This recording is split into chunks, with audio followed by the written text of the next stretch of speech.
I'm Sally Jensen. Today I'm here with Buck Blodgett to talk with him about the Love is Greater Than Hate Foundation, which was created out of tragedy and a loss for his daughter when she was murdered in July of 2013. During this last couple of years, Buck has come to realize how important it is for everyone, not just in our state, but throughout the country, to realize the violence that happens to young women at the hands of men. His story is being shared throughout schools and colleges throughout our country. He has written a book in memory of Jesse, and today we are here to hear his story and also where he is at this point in his process. The evening hangs beneath the moon. You started a campaign and foundation out of a tragedy that happened in your family life, and I'd like to let our viewers know how this all came to fruition. It kind of started itself.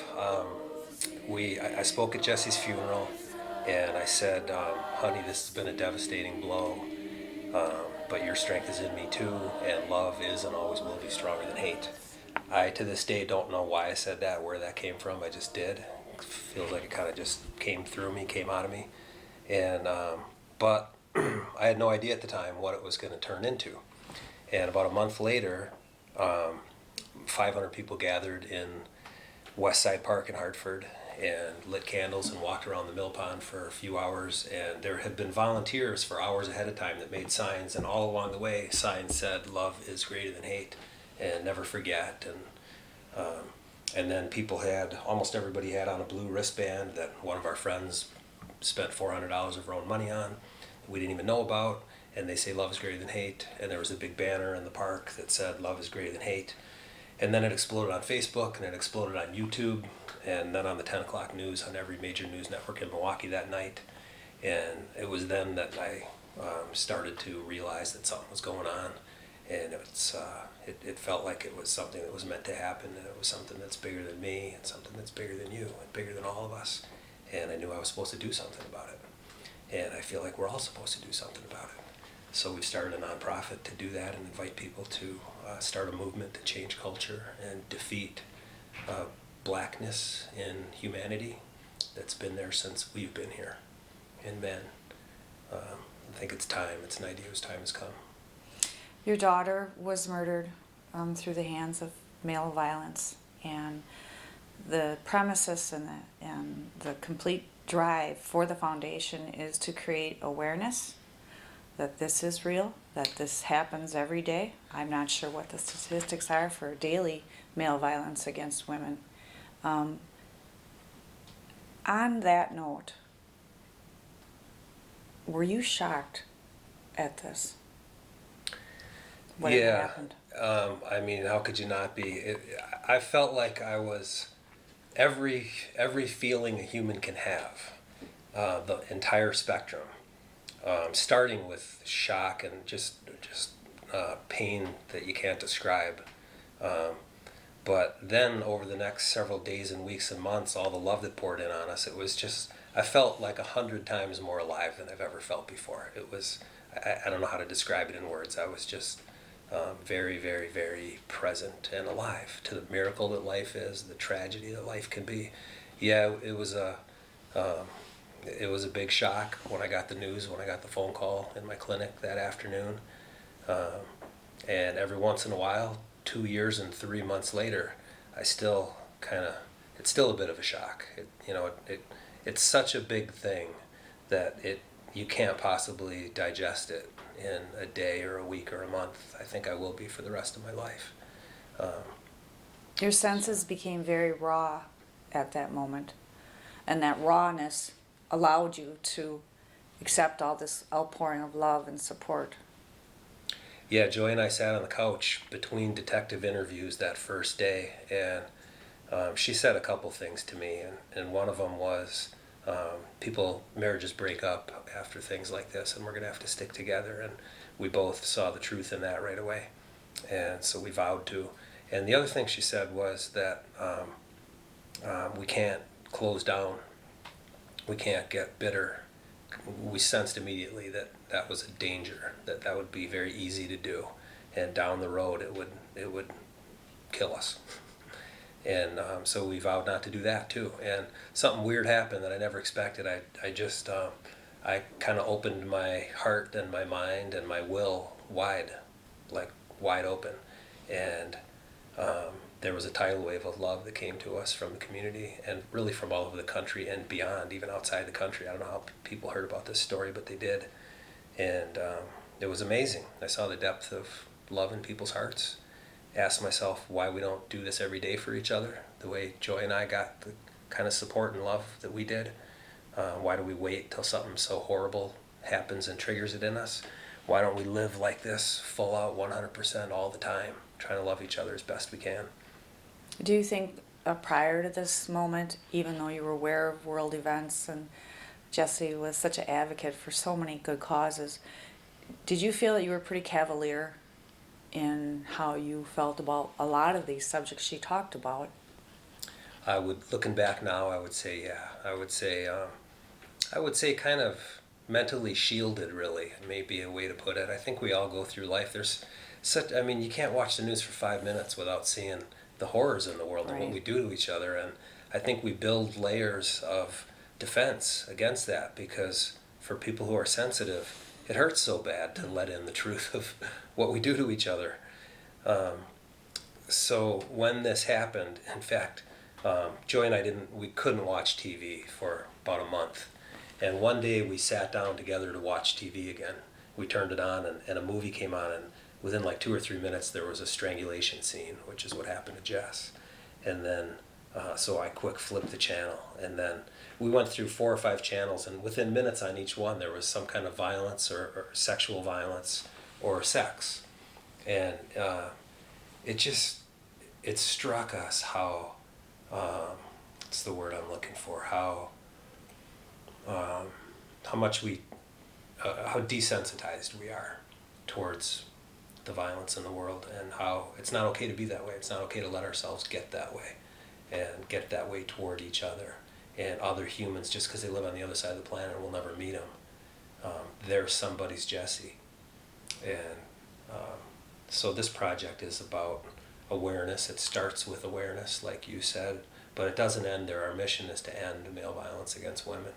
I don't know how far we'll get in my lifetime. We'll find out. So having that be your mission right now, and knowing that the mission is to stop male violence against women, before we went on camera, I had asked you how many levels of schooling you had hoped and you would like to do, the K through 12 and into the college level as well. What are you hoping, or I guess, what are you using as tools to educate our youth on stopping the violence and that this is not appropriate behavior?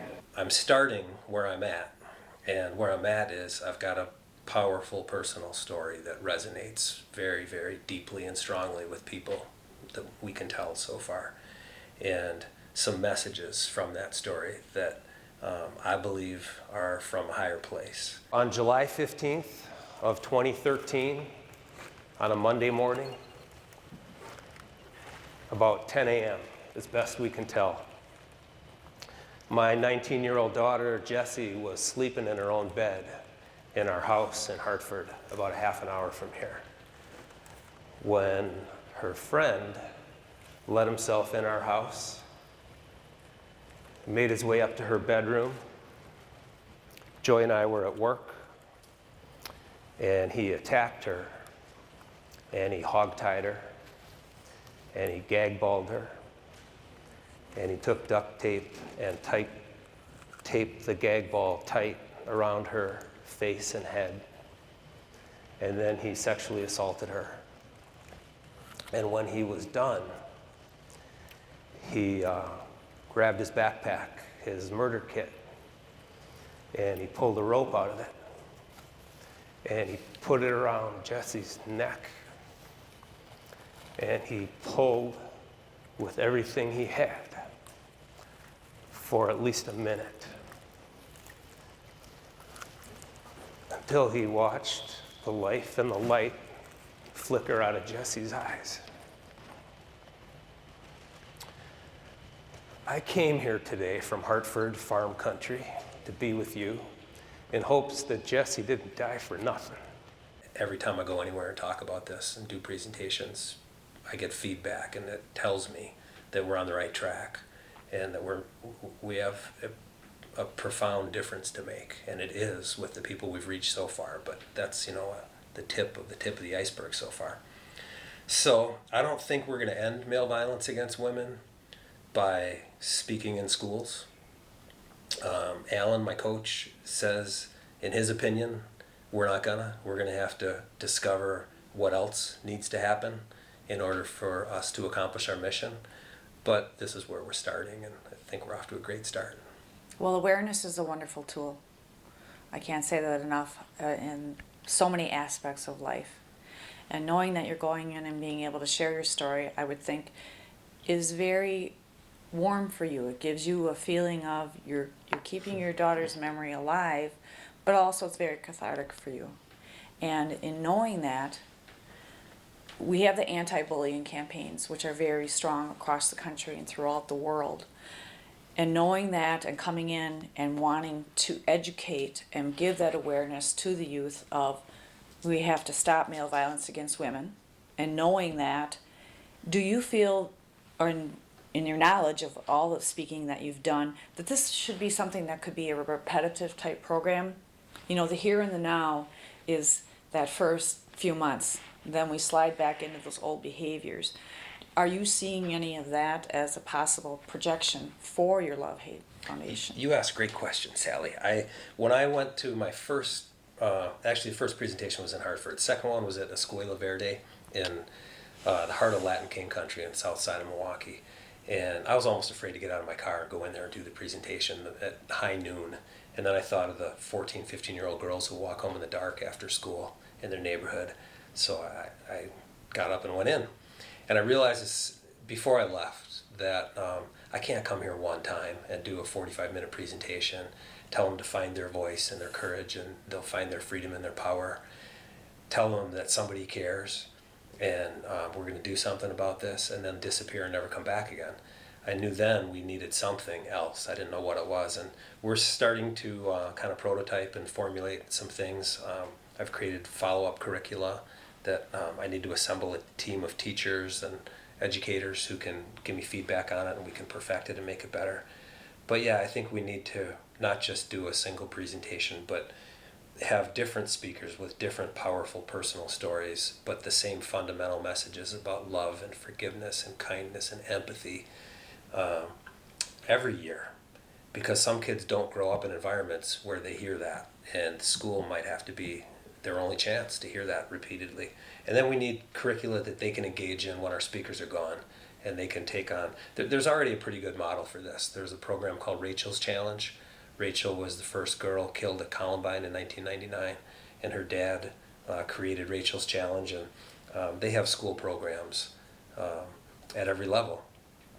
And so I don't know if we're supposed to do what they're doing already or what. We're going to just be open to what the future's trying to call forth from us and see where it goes. But I do keep seeing resources fall out of the sky whenever we need one. And I know that whatever needs to be there for this project to continue to move forward and expand and change culture and people and the world will show itself when we need it to. I know that you're giving Jesse a voice in this, and you're keeping that alive.